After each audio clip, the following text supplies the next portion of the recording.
Hello friends, welcome back in my YouTube channel.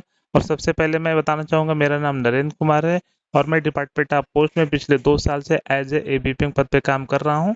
तो इस channel पे जो भी जानकारी दी जाएगी वो रियल एवं ऑथेंटिक होगी।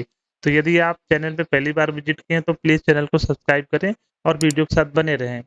तो आज इस वीडियो के माध्यम से मैं डाक विभाग द्वारा जो अमेरिका के लिए सेवाएं बहाल की गई हैं उसके रिगार्डिंग एक अपडेट लाया हूँ।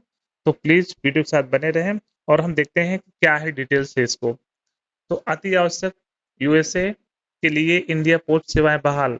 जैसे कि हमें पता होना चाहिए कि अमेरिका के लिए जो पोस्ट ऑफिस से संबंधित जो सेवाएं थी वो अल्पकालिक के लिए उसको बाधित कर दिया गया था, रोक लगा दिया गया था। लेकिन अब डाक विभाग ने पुनः इसको सेवा जारी करने का आदेश दे दिया है, जो 15 अक्टूबर से प्रभावी होगा। तो अब देखते हैं डिटेल में। इंडिया पोस्ट यूएसए के लिए संपूर्ण डाक सेवाएं पुनः शुरू कर रहा है, जो 15 अक्टूबर 2025 से प्रभावी होगा। तो जैसे स्पीड पोस्ट हो गया या पार्सल हो गया, कहने का मतलब जो भारतीय अमेरिका में रह रहे हैं तो उनसे कनेक्टिविटी के लिए जो डाक से संबंधित जो सेवाएं थी वो अभी तक रोक लगा दिया गया था, लेकिन 15 अक्टूबर 2025 से पुनः इसको जारी कर दी जा रही है। शुरुआत की तारीख है 15 अक्टूबर 2025।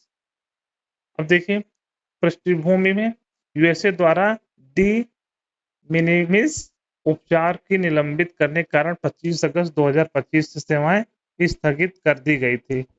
अब ये जान लीजिए कि 2025 अगस्त से सेवाएं बाधित थी, जो 15 अक्टूबर से अब सारी सेवाएं बहाल कर दी जाएंगी। बहाली के कारण दिल्ली और महाराष्ट्र सर्किल में नई डिलीवरी ड्यूटी पेड और योग्य पार्टी क्वालिफाइड पार्टी सेवाएं का सफल परिचालन परीक्षण हुआ है। तो कहने का मतलब जो दिल्ली सर्किल है और महाराष्ट्र सर्किल है वहां पे डीडीपी और योग्य पार्टी क्वालिफाइड पार्टी सेवाओं का सफल परिचालन परीक्षण हो चुका है, जिसके कारण 15 अक्टूबर से ये सारी सेवाएं बहाल की गई हैं। निर्यातकों के लिए मुख्य शुल्क जानकारी। तो घोषित एफओबी मूल पर 50% की फ्लैट दर ड्यूटी लागू है। डाक खेप पर कोई अतिरिक्त बेस या उत्पाद विशिष्ट शुल्क नहीं लगाया जाएगा, व्यापारिक कोरियर के विपरीत। अब जो व्यापारी होंगे, कुरियर होगा, उसमें तो शुल्क लगेगा, लेकिन डाक खेप पर कोई अतिरिक्त बेस या उत्पाद विशिष्ट शुल्क नहीं लगाया जाएगा। यह मार्ग एमएसएमई कारीगर छोटे ई कॉमर्स विक्रेताओं के लिए किफायती और अनुपालन योग्य निर्यात विकल्प है। ठीक है। यूएसए प्राप्तकर्ता के लिए अर्थ बुकिंग के समय ही पूरा शुल्क अग्रिम रूप से एकत्र कर लिया जाता है, जिससे प्राप्तकर्ता को बिना किसी अतिरिक्त शुल्क या सीमा शुल्क हस्तक्षेप की डिलीवरी मिलती है। जैसे कि हमें पता होना चाहिए कि जब कभी भी यूएसए के लिए स्पीड पोस्ट या पार्सल बुकिंग की जाती है तो सारा का सारा उसका जो भी चार्ज रहता है वो पोस्ट ऑफिस पे ही काउंटर पे डिपॉजिट कर दिया जाता है। इसका सीधा मतलब ये है कि अमेरिका में रहने वाला कोई भी व्यक्ति जब उस पार्सल को प्राप्त करता है तो उसको कोई भी अतिरिक्त शुल्क देने की आवश्यकता नहीं पड़ती है। कार्रवाई सभी सर्किल, डीएनके, आईबीसी, एफटीओ के संलग्न मानक संचालन प्रक्रिया एसओपी का कड़ाई से पालन करना होगा ताकि डीडीपी सही ढंग से लागू हो सके। डीडीपी से समझ लीजिए डिलीवरी ड्यूटी पेड।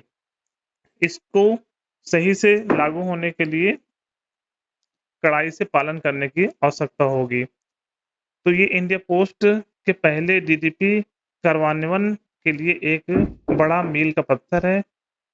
तो फिर से मैं बता दूं कि अमेरिका के लिए जो भारत सरकार के जो डाक विभाग की जो सेवाएं थी अभी तक बाधित थी, और ये 15 अक्टूबर 2025 से सारी सेवाएं बहाल हो जाएंगी।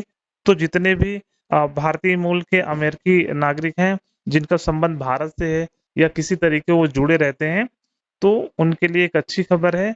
अब कोई भी पार्सल, कोई भी आर्टिकल या छोटे छोटे जो उद्यमी हैं या कह लीजिए कि व्यापारी टाइप के लोग हैं, उनका भी व्यापार अब आसानी से चालू हो जाएगा, क्योंकि 15 अक्टूबर के बाद ये सारी सेवाएं बहाल कर रहा है। तो यदि वीडियो पसंद आया हो तो प्लीज चैनल को सब्सक्राइब करें, वीडियो को लाइक करें और शेयर करें। धन्यवाद।